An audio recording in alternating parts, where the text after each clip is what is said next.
no se ha confirmado la materia. No tenemos algo más de 40 inscritos, estamos esperando que aumente. Espero que los que no se hayan inscrito se inscriban para poder iniciar normalmente.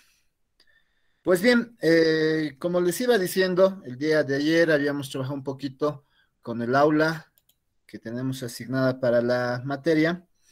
Eh, Habíamos visto la presentación donde hay una pequeña bienvenida, algunas reglas de etiqueta en entornos de red, en entornos como el Internet, que se llaman etiqueta. También habíamos ya yo subido la sección o el tema de evaluaciones. En este tema, nosotros vamos a ir colgando la primera práctica, el primer parcial, el web, pues de tal manera que aquí van a encontrar todas las evaluaciones que se van a dar a lo largo de este curso de temporada. Y ya hemos ido publicando también la primera unidad didáctica, que es la relacionada a la introducción a la programación. Y ya tenemos una pequeña actividad que vamos a realizar el día de hoy. Como habíamos hablado ayer, estamos haciendo algunas cosas para ir acomodándonos. Esperemos que ya mañana tengamos el número mínimo de inscritos o estemos muy cerca para poder completar las actividades. Vamos a empezar a hablar un poquito sobre lo que es la introducción a la programación. Eh, Vamos a ver en esta unidad didáctica una pequeña introducción que tiene que ver con la resolución de problemas. Vamos a definir lo que es algoritmo y cuando hablemos del algoritmo seguramente vamos a hablar de variables, expresiones, datos, etcétera. Luego vamos a hablar de programa y seguramente ahí vamos a hablar también de los lenguajes de programación. Y finalmente vamos a ver los diagramas de flujo y quizás alguna herramienta que nosotros vamos a utilizar para poder tener diagramas de flujo eh, diseñados más rápidamente. Pues empecemos un poquito a hablar de la introducción. Um, si ustedes revisan los últimos 17, 18, 19 años de su vida, probablemente se den cuenta que hemos estado resolviendo, todos estos años hemos estado resolviendo problemas, ¿no? Problemas de tipo familiar, problemas de tipo escolar, ya sea en la escuela, en el colegio, en alguna materia en particular, ¿no? Eh, en ese sentido, nosotros podemos decir que un problema se define como una situación en la cual se trata de alcanzar una meta y para lograrlo se debe hallar y utilizar unos medios y unas estrategias. Nosotros nos ayudamos de algo para poder hallar eso. Um, la mayoría de los problemas tienen algunos elementos en común. Un estado inicial, por ejemplo. Todos los problemas parten de algo. Ese algo nosotros lo denominamos estado inicial. Una meta, es decir, lo que pretendemos lograr, a dónde vamos a llegar. Un conjunto de recursos que vamos a usar para lograr llegar a ese lugar. Lo que está permitido hacer y utilizar. Recordemos que absolutamente, y de aquí en adelante, todos los sistemas, y en particular los sistemas de software, tienen un conjunto de reglas, es decir, cosas que se permiten hacer o utilizar, ¿no? Eso, más adelante ustedes se van a dar cuenta que se llaman reglas de negocio. Un dominio al cual pertenece el problema, es decir, si estamos resolviendo una ecuación cuadrática, el dominio serán las matemáticas, en particular, por ejemplo, el conjunto de los números reales, por ejemplo, un dominio, ¿no? Seguramente si han llevado a cálculo 1 el tema de dominio y rango o codominio se les es muy familiar, pero a eso se refiere el dominio además de un estado actual de conocimientos, habilidades y energías de quién va a resolver. Aquí estamos hablando tanto del objeto al que vamos a resolver, que tiene algún problema, como de la persona que lo va a resolver. Entonces, es básicamente alguna definición muy, muy sencilla de lo que es un problema. Ahora bien, a través del tiempo, la humanidad ha utilizado diversas estrategias generales para resolver problemas. Schunk y Woolfolk y algunos otros destacan los siguientes métodos o estrategias para que nosotros podamos resolver problemas, ¿no? El primero tiene que ver con el ensayo y error. Probablemente sea el primero que todos hemos utilizado, que consiste simplemente en actuar, hacer algo hasta que funcione. Eh, Repetimos la actividad una y otra vez. Hay error, volvemos a hacer. Hay error, volvemos a hacer, ¿no? Y hasta que esto funcione. ¿Cuáles son sus desventajas? Que probablemente esto nos lleve mucho tiempo y quizás en algunos casos no estemos seguros de llegar a una solución. Sin embargo, es la que eh, se ha ido utilizando con con un pequeño aditamento, intentando empezar por aquella solución que tenga mayor probabilidad de resolver el problema, ¿no? Entonces es más o menos la idea. Luego tenemos la iluminación. La iluminación implica que de pronto nosotros nos demos cuenta de que una solución a un determinado problema es viable. Por eso es iluminación, ¿no? De pronto nos damos cuenta de que una solución es viable para un determinado problema. Algunos autores le han dado 4 pasos, como una preparación, incubación, iluminación y verificación, ¿no? Que desde alguna perspectiva se la conoce también como un proceso creativo, ¿no? Por eso el tema de iluminación, estamos hablando de que es parte de la idea de crear. Eh, Luego tenemos otro método muy, muy usual, que es la heurística. La heurística se basa en la utilización de reglas que son empíricas. ¿Qué quiere decir empíricas? Son reglas que nosotros obtenemos producto de la experiencia y que nos van a permitir llegar a una solución. Claro, estas reglas empíricas nos permiten llegar a la solución porque se basan en la experiencia. Uno de los métodos heurísticos más conocidos se denomina ideal de Brasford y Stein y incluye 5 fases: identificar el problema, definir y presentar el problema, explorar las estrategias viables, avanzar en estas estrategias y lograr la solución para volver a evaluar los efectos de estas actividades, ¿no? También hay uno, el de Polya, que lo vamos a ver principalmente.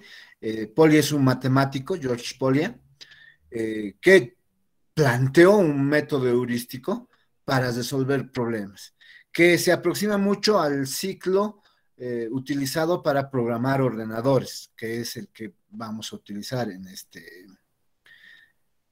esta materia. Luego tenemos los algoritmos. Los algoritmos consisten en aplicar adecuadamente una serie de pasos detallados que aseguran una solución correcta, ¿no? Um, Nosotros sabemos que la programación de computadoras, la programación en general, se apoya en este método, ¿no? Los algoritmos. Luego hablamos del modelo de procesamiento de información, que se basa en plantear varios momentos para un problema. ¿A qué me refiero con varios momentos? Me refiero a que va a tener un estado inicial, un estado final y varias vías de solución, ¿no? Entonces, existen diferentes caminos, diferentes soluciones que van a ir por diferentes subtemas, ¿no? Y van a realizar diferentes operaciones en cada uno de estos, ¿no? Es la idea del procesamiento de información. Luego tenemos el análisis de medios y fines. Básicamente es comparar un estado inicial con lo que se pretende alcanzar, para determinar cuáles son las diferencias y a partir de eso tratar de disminuir las diferencias para que este estado inicial se acerque a lo que se quiere lograr. Luego tenemos el razonamiento analógico. Cuando hacemos el razonamiento analógico, nos basamos en establecer una analogía, ¿no? Por ejemplo, cuando nos explican un problema, usualmente lo que hacemos es utilizar el razonamiento analógico. Por ejemplo, y a través de algún ejemplo de algo que es muy parecido a lo que se quiere resolver, se explica, se puede resolver, ¿no? Entonces, esto es lo que se trata de hacer con el razonamiento analógico. Luego tenemos la lluvia de ideas, que es simplemente reunirnos entre varias personas. Esta lluvia de ideas se convierte en un método que se llama método Delphi, cuando las personas que se han reunido son expertos, y lo que hacen es formular diferentes soluciones, ¿no? Para resolver un problema. Diferentes soluciones. Entonces, cada uno de los que participan en esta lluvia de ideas tienen que aceptar las posibles soluciones hasta que todos las expongan y a partir de esa se pueda seleccionar una. Tenemos también los sistemas de producción que se basan en la aplicación de una red de secuencias de condición-acción. Cuando hablamos de condición-acción, usualmente son relaciones causa-efecto, ¿no? Condición-acción, causa-efecto, que son muy útiles dentro de la programación, en particular de manera general y de manera particular en la resolución de algoritmos utilizando estructuras condicionales. Y por ahí hay algunos otros métodos que se pueden utilizar, ¿no? Que se denominan estrategias o métodos. Bueno, como les decía, hay muchas estrategias para solucionar problemas. Sin embargo, en esta materia se usará principalmente dos de estas estrategias, las heurísticas y algorítmicas, ¿no? Entonces, vamos a tratar de fusionar estas dos, como vamos a ver en las siguientes diapositivas, para que ustedes se den cuenta cómo vamos a utilizarlas. Como les decía, el matemático Polya en el 57 plantea que cuando se van a resolver problemas existen 4 operaciones mentales. La primera tiene que ver con entender el problema. La segunda, con trazar un plan, la planificación, planear. La tercera, con ejecutar el plan, resolverlo. Y la cuarta, con la revisión. Es necesario hacer énfasis en la naturaleza dinámica y cíclica de la resolución de problemas. Esto es bien claro, ¿no? En esta figura, si nosotros estamos verificando, estamos planeando algo y nos damos cuenta que no hemos percibido o comprendido a cabalidad un problema, ¿qué hacemos? Vamos a volver a la anterior etapa, a la anterior operación mental, a la anterior fase, a comprender nuevamente el problema. Si estamos ejecutando un plan, podemos darnos cuenta que no nos va a alcanzar el tiempo o los recursos, o no se han diseñado bien las actividades, entonces podemos retornar a la fase de trazar un plan, podemos retornar. Entonces, como ustedes verán, cuando se resuelven problemas, estos tienen una naturaleza dinámica, cíclica. Por eso aquí escribimos, en el intento de trazar un plan, los estudiantes pueden concluir que necesitan entender mejor el problema y deben regresar a la etapa anterior. O cuando han trazado un plan y tratan de ejecutarlo, no encuentran cómo hacerlo. Entonces, la actividad siguiente puede ser intentar con un nuevo plan o regresar y desarrollar una nueva comprensión del problema. Esto es lo que nosotros vamos a intentar hacer siempre, ir regresando. Eso parte de un principio en el desarrollo de software que se denomina refinamiento sucesivo. Lo que nosotros hacemos es un refinamiento sucesivo. Cada vez podemos ir retornando, ¿no? Este método de 4 pasos como les decía, de George Polya, donde en el primer paso se tiene que comprender el problema, entender el problema. Decimos que para resolver el problema se debe analizar, entender y calcular cuidadosamente cómo lo vamos a resolver. Luego elaboramos un plan, planeamos. Aquí elegimos el plan adecuado para resolver el problema que se tiene. Pueden existir diferentes cursos de acción, diferentes planes. Luego vamos a aplicar esta planificación que hemos realizado. Una vez que hemos identificado el plan, se tiene que ponerlo en práctica, encontrando qué imprevistos y obstáculos existen para solucionarlo. Luego tenemos revisar y verificar. Para revisar y verificar, nosotros respondemos a la pregunta, ¿satisface las condiciones del problema? ¿Se contestaron todas las preguntas? ¿Se puede resolver de otra manera y llegar a la misma respuesta? Recuerden que usualmente, a menos que sea un problema canónico, pero usualmente todos los problemas tienen más de una solución. Y eso ustedes también lo saben cuando han diseñado algoritmos para resolver problemas, ¿no?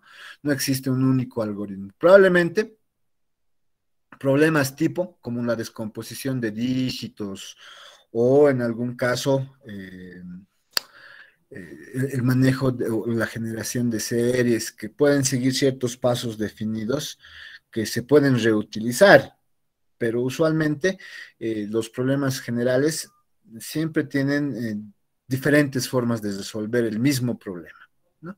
Entonces se debe verificar.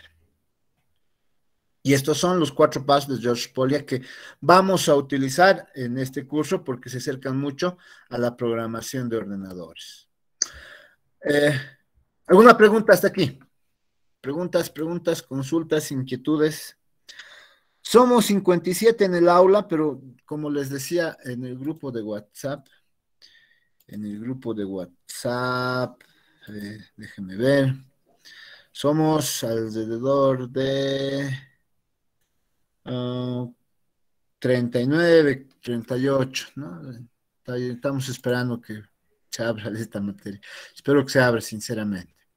Ah, alguien levantó la mano o alguien comentó algo. Todo clarito. Muy bien, Manuel. Muy bien, Edward. Ok.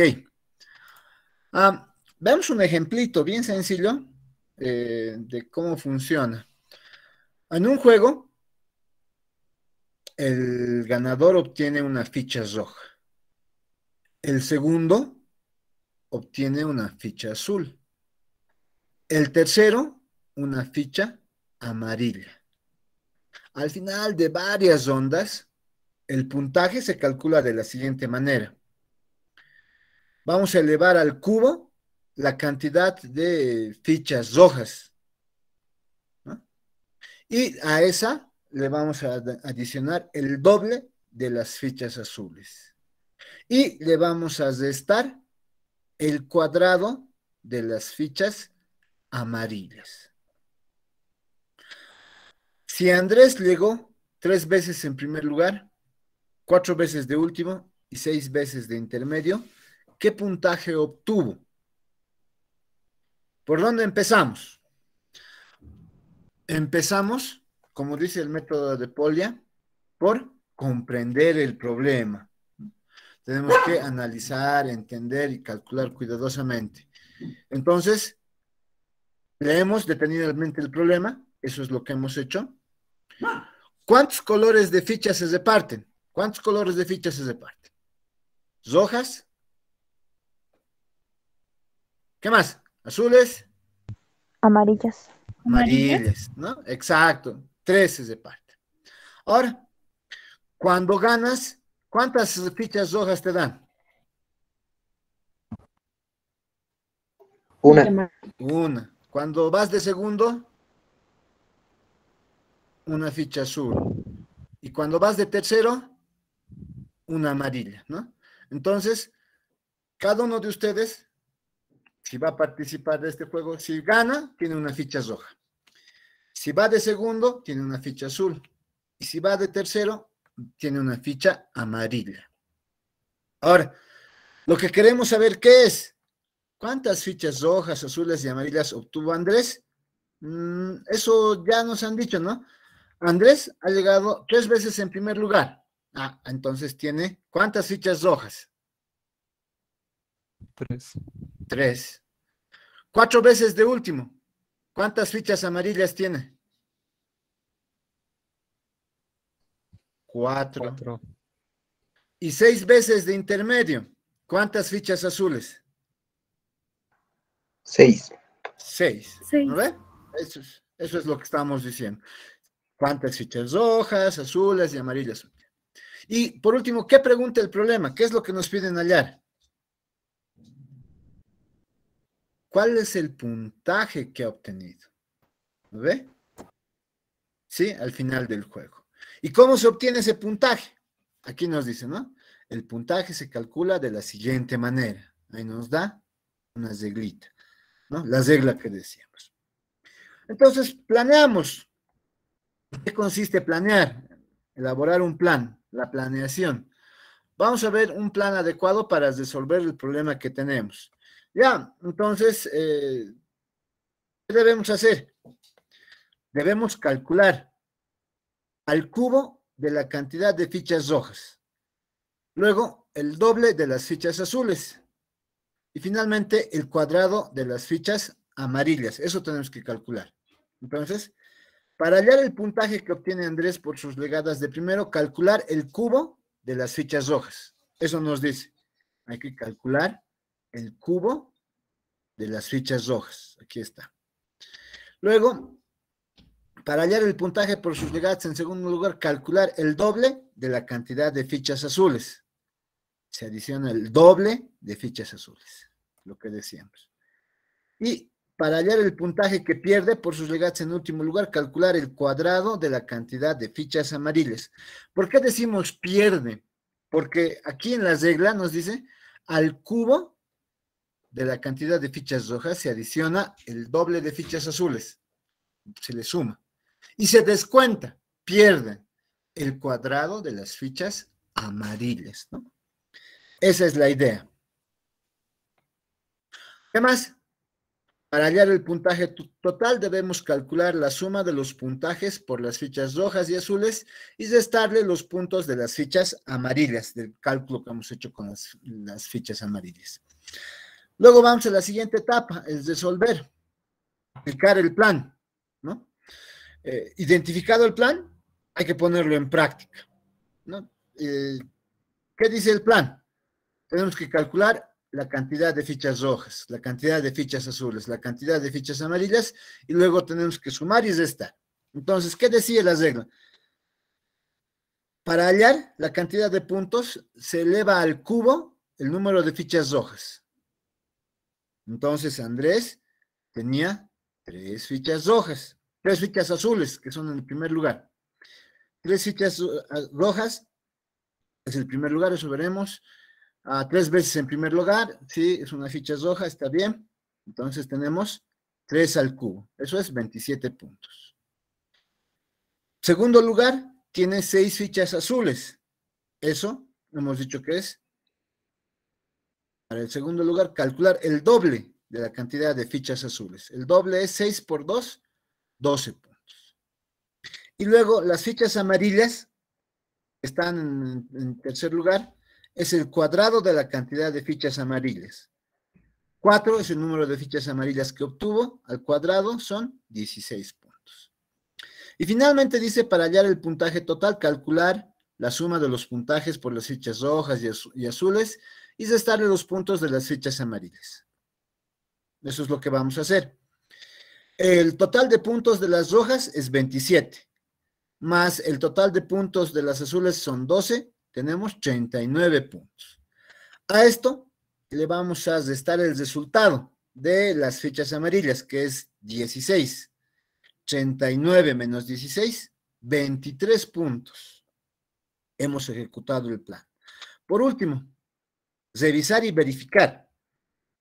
Tenemos que preguntarnos si se satisfacen las condiciones del problema, si se contestaron todas las preguntas, si se puede resolver de otra manera y llegar a la misma respuesta, pero ya verificamos. Entonces, revisar. Ya hemos determinado que el puntaje que obtuvo Andrés es 23 puntos. Hemos verificado las operaciones y hemos comparado los cálculos con la solución estimada. La solución estimada es la que podríamos haber hecho en la fase de planeación, porque decíamos, para hallar el puntaje que obtiene Andrés por sus llegadas en primero, calcular el cubo. Entonces decíamos, ¿cuántas fichas rojas tiene? 4 al cubo, más o menos podríamos tener una idea de cuánto iba a tener. Aquí ya lo estamos plasmando y esto es lo que estamos determinando. ¿Alguna pregunta para utilizar el método de George Polya, que es muy sencillo?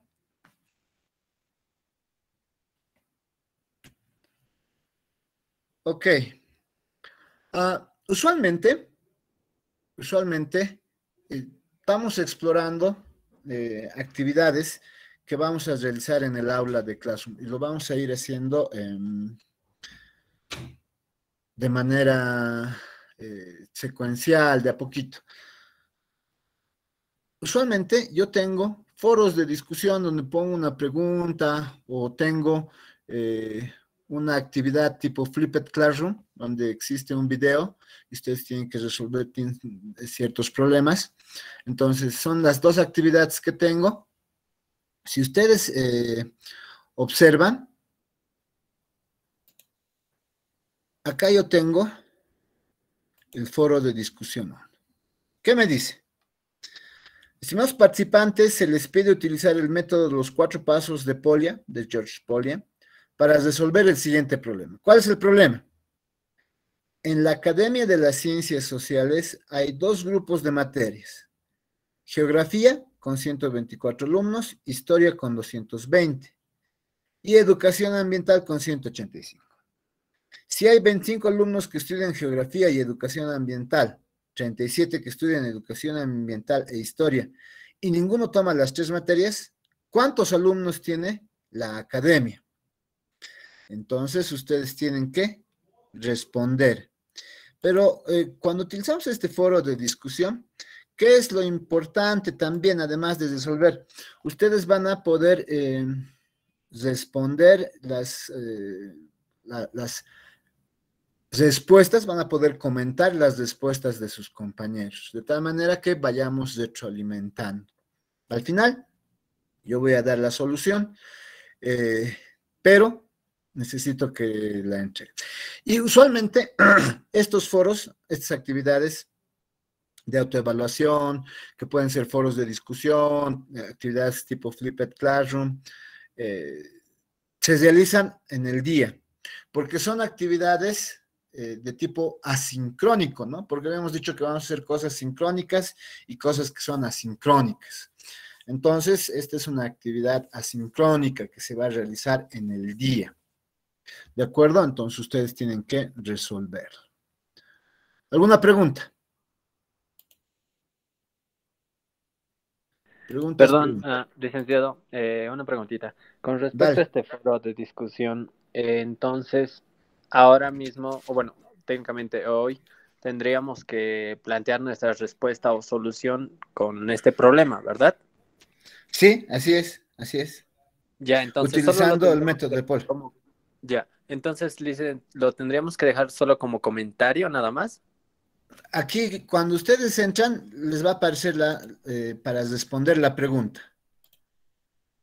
Ah, ya, entonces simplemente Claro, tendríamos que dar o plantear una solución, ¿verdad? exacto, Con esos exacto, 4 pasos. exacto, Ah, ya. exacto. Ya está bien, Aquí, gracias. aquí me aparece la vista de profesor, ¿no ve? De tutor.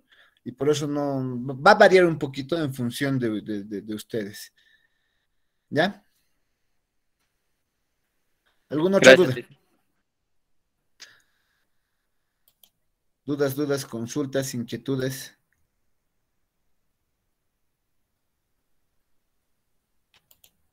Ok, entonces esa es una actividad.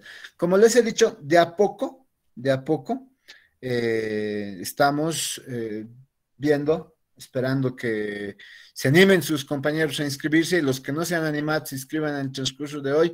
Tiene máximo hasta mañana. estamos mostrando las cosas que vamos a ir haciendo. Probablemente para mañana yo ya prepare una actividad tipo Flipped Classroom con video para que lo vayamos viendo. Entonces, y probablemente mañana también empecemos a utilizar el Jamboard. A ver, vamos a ver eso. Ok, continuemos viendo entonces la presentación. La programación de computadoras compromete a los estudiantes en varios aspectos importantes de la solución de problemas. ¿Cuáles son esos aspectos? Decidir la naturaleza del problema. Usualmente, si uno hace una revisión histórica, por ejemplo, de los lenguajes de programación y sus utilidades, vamos a hablar de Fortran, vamos a hablar de COBOL. La naturaleza de los problemas que se querían resolver con estos lenguajes de programación eran más que todo problemas matemáticos, ¿no? Entonces, siempre partimos en la programación de computadoras de la idea de resolver problemas matemáticos, ¿no? El área de una circunferencia, la hipotenusa de un triángulo rectángulo, hallar las raíces de una ecuación cuadrática, resolver un sistema de ecuaciones lineales, por ejemplo. Eso se puede resolver con matrices, con determinantes, ese tipo de cosas, por ejemplo. Se debe decidir, ¿no? Es la naturaleza del problema.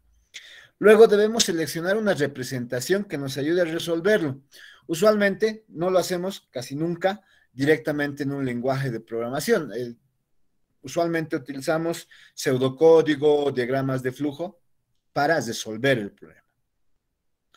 Y luego vamos a monitorear nuestros propios pensamientos, que tiene que ver con la metacognición. Eso está en función de, seguramente también lo han visto, con las pruebas de escritorio, pero controlar los pensamientos quiere decir que hagamos la prueba de escritorio entendiendo qué hace el algoritmo que hemos diseñado, no suponiendo lo que hace, ¿no? Si decimos en una variable A se va a almacenar A más B, entonces si A es 3 y B es 2, se está almacenando 3 más 2, 5. Eso es lo que hace. Y no suponer que es 3 por 2, y eso es 6, y eso se está almacenando. Pero a veces cuando resolvemos algoritmos, nosotros entendemos como queremos entender, y no como está representado en el algoritmo que se presenta. Por eso tiene que ver también con monitorear sus propios pensamientos. Ustedes tienen que monitorear sus pensamientos, que tiene que ver con la metacognición.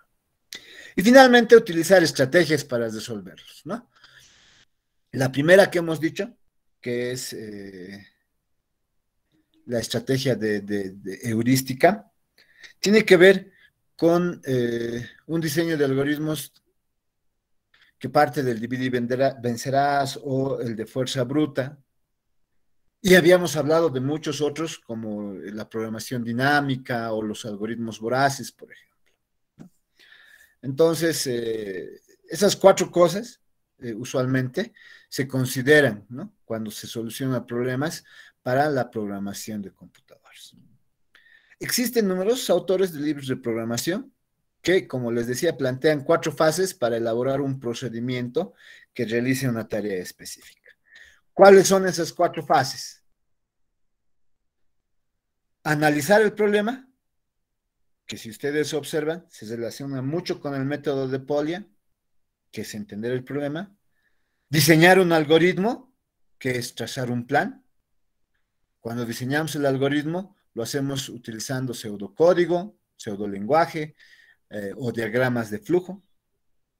Luego traducimos el algoritmo a un lenguaje de programación, que tiene que ver con ejecutar el plan. Y finalmente depuramos el programa, revisar. La idea, cada vez que hablamos de depurar el programa, siempre es encontrar la mayor cantidad de errores posibles. La idea al depurar no es decir que nuestro programa no tiene errores, sino la idea siempre es encontrar la mayor cantidad de errores posibles. Hasta aquí, ¿alguna pregunta? Preguntas, consultas, inquietudes.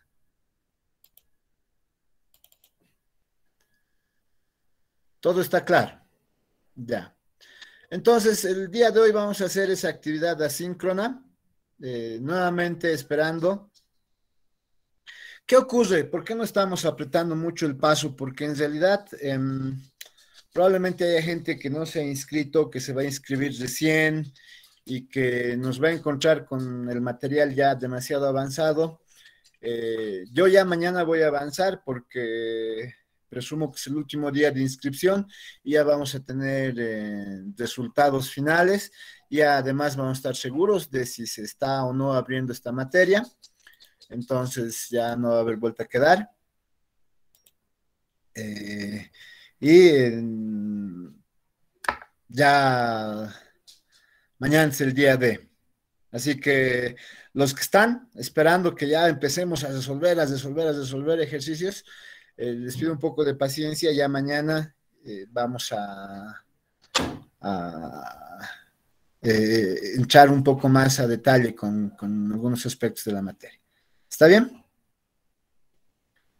¿Alguna duda? ¿Algo más? ¿Alguna duda, pregunta, inquietud? Buenas tardes, licenciado. Una Dime, Víctor. consulta. Ayer me inscribí a la materia y quería saber si pasaron el código de Classroom. No lo tengo. Ya, lo voy a reenviar al grupo de WhatsApp para que lo puedas ver. Sí, licenciado, muchas gracias. Muy bien. Recuerden, vamos a depurar en algún momento, ya se tiene que tener las listas definitivas en el sistema, en el SSA, donde yo voy a depurar todos los que están o no están, etcétera, ¿no? Para no tener eh, algunos problemas como ya hemos tenido en el grupo de WhatsApp. Muy bien, entonces, ya que todo está claro, al menos lo dicen sus compañeros, Beto, Manuel, Luis, el resto no sé, solo quiero deciros que yo califico, así que si se quedan con esta materia, igualito no les voy a contestar, ¿no ve? Ok, eso, muy bien.